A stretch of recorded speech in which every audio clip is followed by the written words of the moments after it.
ஊராட்சி ஒன்றிய தொடக்கப்பள்ளி துபராபதியில் 3ஆம் வகுப்பு படிக்கின்றேன். நான் உங்களுக்குலாம் ஒரு கதை சொல்லட்டா? ஒரு கிராமத்துல டாமின்னு ஒரு சிறுமி வாழ்ந்து வந்தாலாம். நல்ல உழைப்பாளியா, தைரியமான பொண்ணா.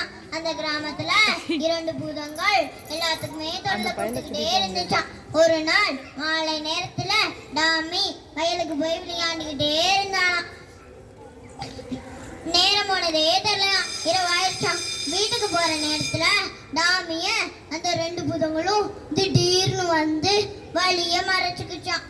அப்ப அந்த 2 பூதங்களும் டாமிய சுத்தி வந்துட்டு, நான் உன்னைய விழுங்க போறேன் அப்படின்னு சொல்லி அந்த 2 பூதங்களும் டாமிய பயமுறுத்திச்சுக்கலாம். ஆனா டாமி பயப்படவே இல்லையா, ஏன்னா டாமியே தைரியசாலியாச்சு அப்படின்னு அந்த பூதங்கள்லாம் பக்கத்துல இருந்த பெரிய மரத்தை வேரோட புடுங்கி தூக்கி எறிஞ்சாங்களாம். இது ஒன்னால முடியுமான்னு சொல்லி டாமியா அந்த 2 பூதங்களும் கேட்டுச்சான். அட இது என்ன அதிசயம், நேற்று தான் சுண்டி வரல ஒரு பெரிய மரத்தை புடுங்கி வானத்துல தூக்கி எறிஞ்சு நிலாவே பாதி கீழே உடஞ்சி விழுந்துருச்சு அப்படின்னு சொல்லி வானத்துல இருந்த பிறை போல இருந்த நிலாவை காட்டினாலாம்.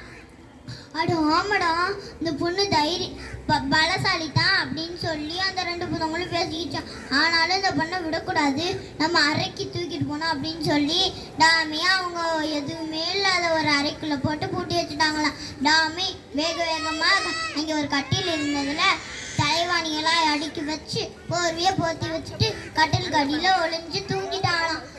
உடனே அந்த 2 பூதங்களும் வந்து அந்த கட்டில் மேல டாமி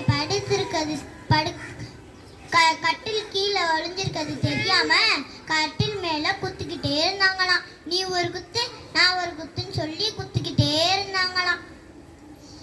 அடுத்து கொட்டாய் விட்டுக்கிட்டே டாமி வெளியே எந்திரிச்சு வந்தாலாம். அந்த இன்னும்மா நீ உயிரோடு இருக்க அப்படின்னு சொல்லி அந்த 2 பூதங்களும் ஆச்சரியமா பார்த்துச்சான். அந்த பூதங்கள் கேட்டுச்சான், நைட் எப்படி தூக்கம் அப்படின்னு சொல்லி அந்த 2 பூதங்கள் கேட்டுச்சான். 1-2 கொசுக்கு தான் கடிச்சிச்சு, மற்றபடி நல்லா தூங்குனேன் அப்படின்னு சொல்லி பூதங்கள் அந்த டாமி சொன்னாலாம். அதுக்கு அந்த டாமி அடிச்ச அடியில அந்த 2 பூதங்களும் நல்லா தூங்கிருச்சான். அந்த டாமி ஒரு பெரிய கடியில எடுத்துட்டு போய் அந்த 2 பூதங்களையும் அடிச்சு கொண்டுருச்சான். இந்த கதையில இருந்து என்ன தெரிஞ்சுக்கிறோம்னா, டாமிய மாதிரி யோசிச்சு செயல்படணும். நன்றி.